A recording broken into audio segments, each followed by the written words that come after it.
Armenian Orthodox Church is one of the most ancient of churches in the world, one of the most ancient of countries. The beautiful thing about Armenian culture is that they have carried on a lot of pagan practices with them even after they had converted to Christianity. After the advent of Islam, it got actually sandwiched between two Islamic powers. On the east, there was Persia, and in the west, the Turks settled. So it was sandwiched between Turks and Persians. And they suffered repeated massacres, genocides throughout their history. The point is, what happens when a Muslim majority country comes to rule a non-Muslim minority? And we should not be disillusioned or deluded by labels like secular, because even a secular country can achieve this.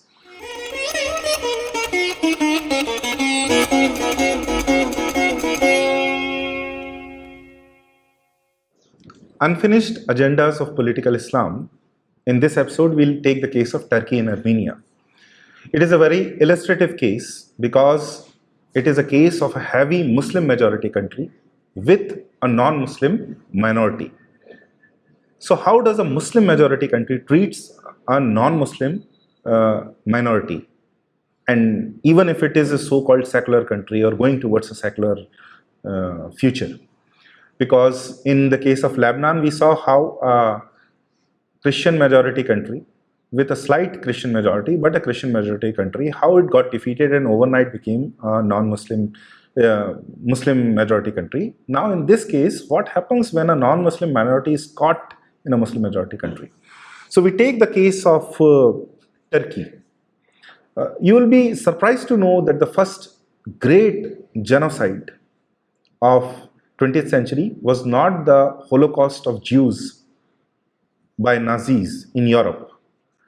The first great genocide of 20th century was the genocide of 1.5 million Armenian Christians by Turkish Muslims in Turkey. This is a historical fact, and in fact there are records where Nazis take from the book of Turkish leaders how to go on about the genocide of Jews in Europe. They took a practice out of the book of Turkish majority. So the first thing which we need to understand is that Turkey was never Turkey. Because the homeland of Turks is, as is discussed elsewhere too, is in eastern Siberia, what is now the region of Lake Baikal, east of Mongolia, north and east of Mongolia, and north of China. That is the homeland of Turks. So how did this Greek, a country which is adjacent to Greece and half in Europe, how did that came to be called as Turkey? This was never Turkey. When Turks converted to Islam and started spilling on to what is now Turkey, used to be Anatolia, Anatolian province of the Byzantium Empire. It was before Christianity. There were many various pagan kingdoms there. The western part of what is now Turkey was Greece, was a very integral part of Greece. Some of the greatest cities of ancient pagan Greece and Christian Greece were like Smyrna and various other cities where a lot of important Christian events and pagan events have happened. The Council of Nicaea, which decided what Christianity, official Christianity is, it is now 100% Muslim town in Turkey, in what is now Turkey. So this used to be Christian Greece. Western part of what is now Turkey used to be Christian Greece. Eastern part used to be Armenian country, Armenian homeland, and of course a lot of other smaller kingdoms. When Turks started spilling in what is now Anatolia, they started converting, killing, converting and marrying local non-Muslims, and the sons of course were always, the children were always Muslims, and this is how they populated Turkey, converted it into, starting from 9th century somewhere, 9th to 10th century, when Seljuk Turks, who were the first great Turkish empire in what is now Turkey, they established the kingdom. And after a famous battle of Manzikert, they defeated the local Byzantine powers and the local people. And after that, they started establishing their supremacy in what is now Turkey and Anatolia. So first of all, it was never Turkey, it was other countries. So this very homeland of Turkey is snatched from some other culture, various other cultures. Armenia is an ancient Christian country. It was actually the first empire to accept Christianity. It did it before Eastern Roman Empire did in Constantinople. So they pride themselves in Armenian Orthodox. Their church is called Armenian Orthodox Church. It is not Catholic, it is not Protestant, it is an Orthodox church. And Armenian Orthodox Church is one of the most ancient of churches in the world, one of the most ancient of countries. The beautiful thing about Armenian culture is that they have carried on a lot of pagan practices with them even after they had converted to Christianity. For example, their most sacred object of worship is Mount Ararat. And in Christianity, it has no place. In any prophetic monotheistic country, worshipping a natural feature like a mountain, a river, or an ocean side is not really monotheistic. So this is a semblance of their pagan past. They still worship it. The tragedy is we'll visit it later on, that Mount Ararat is now in Turkey, which is a completely Islamic country. So Armenia was an ancient Christian country. After the advent of Islam, it got actually sandwiched between two Islamic powers. On the east, there was Persia, and in the west, the Turks settled. So it was sandwiched between Turks and Persians. And they suffered repeated massacres, genocides throughout their history. But they were also very hardy fighters, so they hung on somehow. And there was a sizable Christian population, Armenian Christian population, even under the Ottoman rule. After the Seljuk Turks, the Ottoman Turks came to rule, and even under them, there was a sizable Armenian Christian minority. In 19th century, what happened when European Christian powers started rising, Russia started rising. And Russia across the Caucasus Mountains spilled into what is now Turkey and Eastern Turkey and controlled what was then Eastern Armenia. So half of Armenia came under direct Russian Christian rule. Now the Russians were also colonizers, brutal colonizers. So they would commit atrocities against individuals, but they protected the religion of Armenians because they were also Christians, although different kind of Christians, Orthodox, but Russian Orthodoxy is different. So they were a different kind of Christians, but they protected the religion of Armenian Christians. Western Armenia still remained under what was the Ottoman Muslim Turkish Empire. Now, the events that are unfolding, this genocide of Armenian Christian happened between 1915 to 17, 1415 to 17. And it was the time when First World War was going on. First World War was very disastrous for Ottoman Empire. They were, of course, with the losing forces, and they knew that because it was already a sick empire by then when the First World War started. They entered the First World War in order to gain more territories, to regain the lost glory of Ottoman Empire, which was not possible because they were losing horribly. So when it became clear that Turkey will lose, and it will lose most of its former colonies. So then some changes started happening. A new brand of Turkish leaders started coming in Turkey, starting from 1905, 1907, 1908. They were called, and this also shows the ignorance of the non-Muslim societies, they were called Young Turks. Now, Young Turks are touted as progressive, secular, and futuristic force in Islam, in Turkey, and who advanced modern ideas in Turkey. In certain manners of dress and food, they did. But they were as fanatic as any other Ottoman emperor, because it was under their tutelage and guidance that the genocide of Armenian Christian happened. A little background to that, that when Ottoman Empire was waning, there were various repeated massacres in recent history. In 1896, Ottoman Sultan Hamid II, he ordered the massacre of Armenian Christians, in which around 3 lakh Christians were killed. And it was a precursor of Armenian genocide to come. Then there was the Adana massacre of 1909, when thousands of other Christians were once again killed.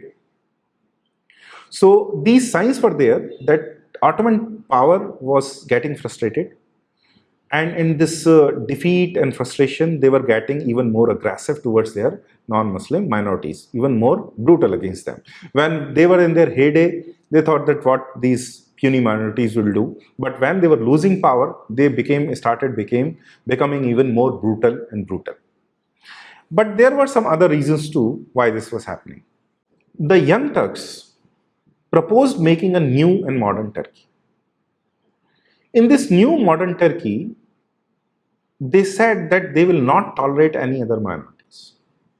So, in the guise of creating a secular country, they were actually creating a pure Turkish homeland. Because, as we just discussed, Turks came from Siberia and Central Asia, and they spilled onto Anatolia, a former Christian pagan country. They converted it into Islam, and they made it the Turkish homeland. Now they had to create this pure homeland. For that pure homeland, they could not tolerate any other ethnic religious minorities. And for that, they said that they will have to be cleansed. There are documents in Ottoman government documents which directly call for the massacres, that these minorities will have to be eliminated. When the First World War started, the Ottoman power, the Turkish leaders started blaming Armenian Christians of treason.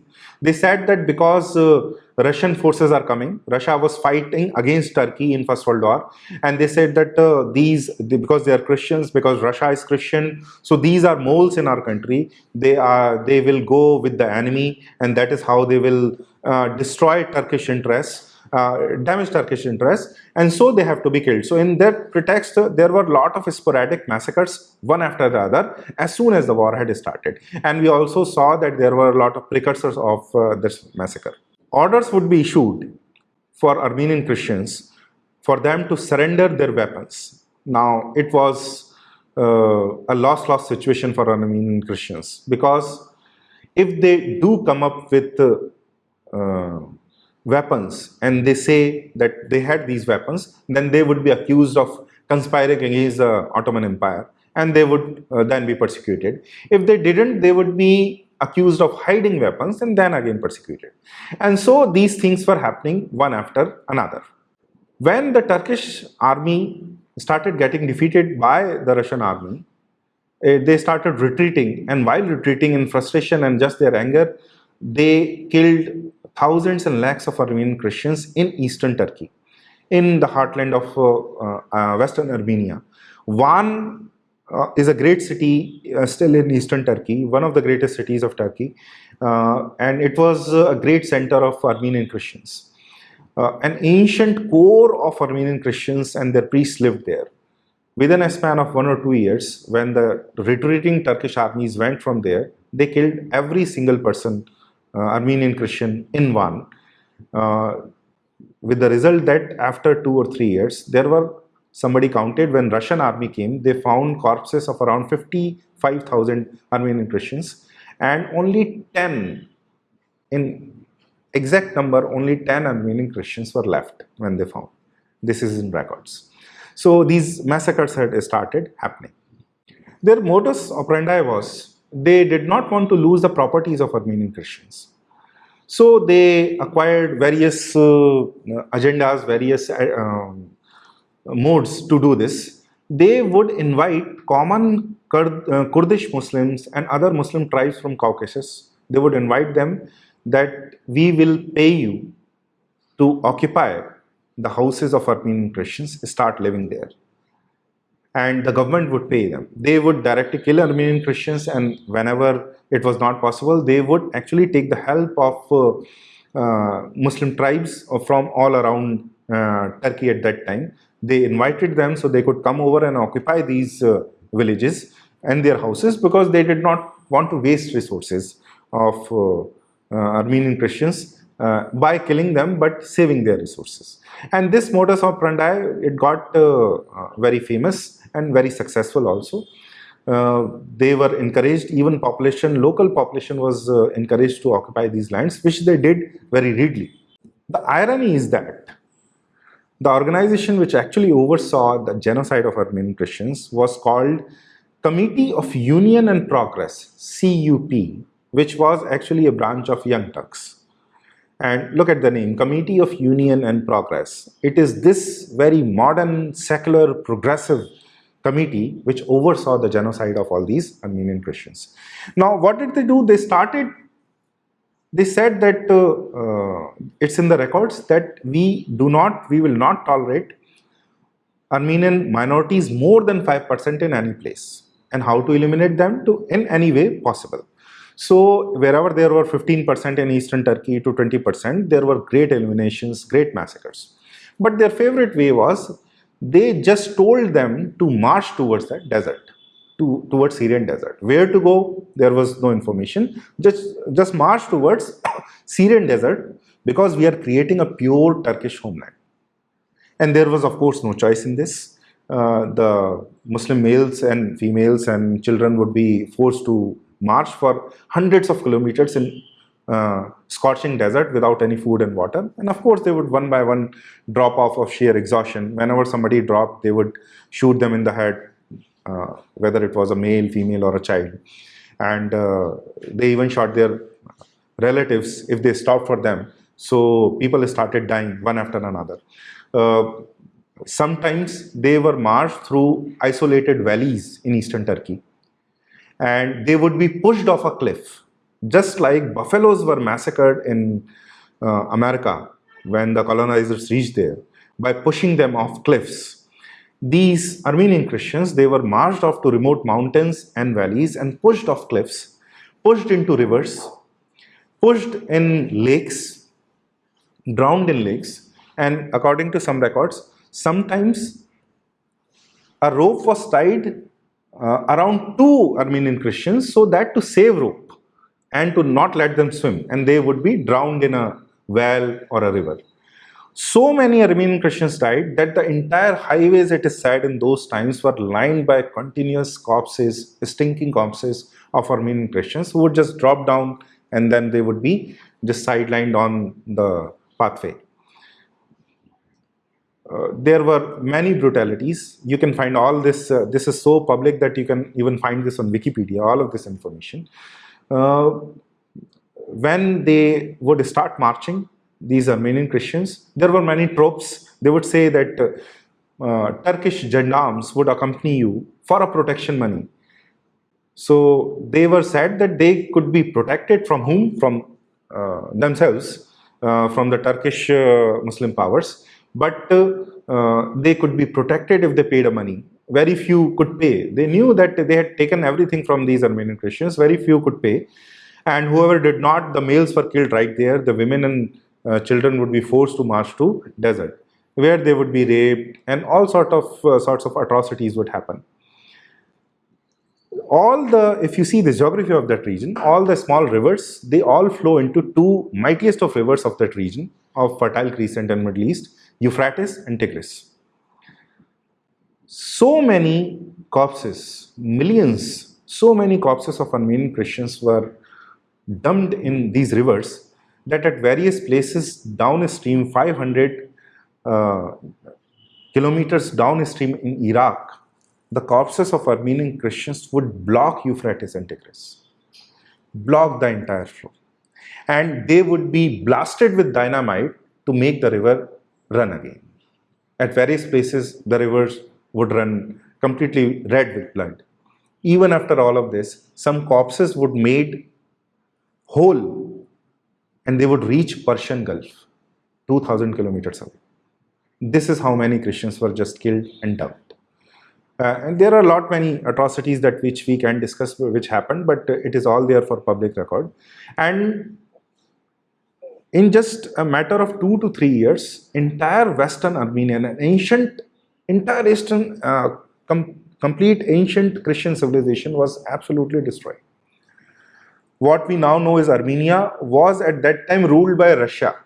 So that is why it got saved. Yerevan, their ancient capital, it was ruled by Russia. So that's why Eastern Armenia survived. Otherwise, Western Armenia was almost completely obliterated, wiped out, to the point where most places were 99 to 100% cleansed. A few places had 1 or 2% Armenian Christians left, who later on they fled and migrated to Eastern Armenia under the rule of Russia, which became the country of Armenia later on.